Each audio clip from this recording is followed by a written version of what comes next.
আসসালামু আলাইকুম গাইজ। এই যে দেখতে পাচ্ছেন আপনাদের মধ্যে নিয়ে আসলাম এর মধ্যে অনেক সুন্দর ভিউ। এখন সিলেটের উদ্দেশ্যে রওনা হচ্ছি। সিলেটের পাশে চলে আসছি, কিন্তু অনেক দূরে দেখতে পারতেছি যে ইতিমধ্যে জাম লেগে গেছে। হয়তো কোনো দুর্ঘটনা, তাই অনেক জাম হতে পারে। সো জামের মধ্যে প্রায় 1.5 ঘন্টা যাবত আমি ছিলাম। সো এখনো জাম আছে, এখনো জাম ছুটেনি। দেখি, সো আল্লাহ ভরসা, দেখি কি হয়। অনেক জাম। সিলেট উদ্দেশ্যে কিন্তু ঘুরতে যাইতেছিলাম, কিন্তু সিলেট ঘুরতে গিয়ে কিন্তু ফেঁসে গেলাম অনেক জ্যামের মধ্যে। এই রোদের মধ্যে কি থাকা সম্ভব? আপনারা সেই জায়গাটা চিনবেন।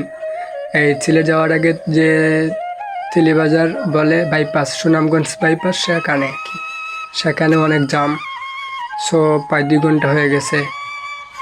সো এখনো কোনো জাম ছুটে নাই। সো অনেক কষ্ট করে এখন জাম ছুটলো। এখন চলে যাচ্ছি পাম্পের মধ্যে।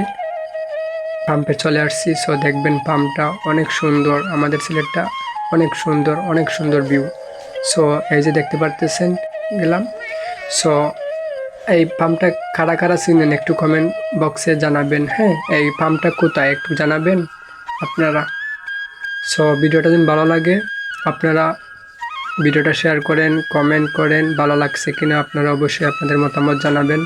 সো এখন পাম্প থেকে এখন বের হয়ে যাব। সো আশা করি সবাই ভালো থাকবেন।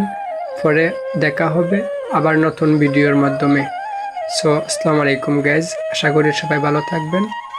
সো আপনাদের মতামতটা আমার কমেন্ট বক্সে জানিয়ে দিবেন কীরকম হয়েছে।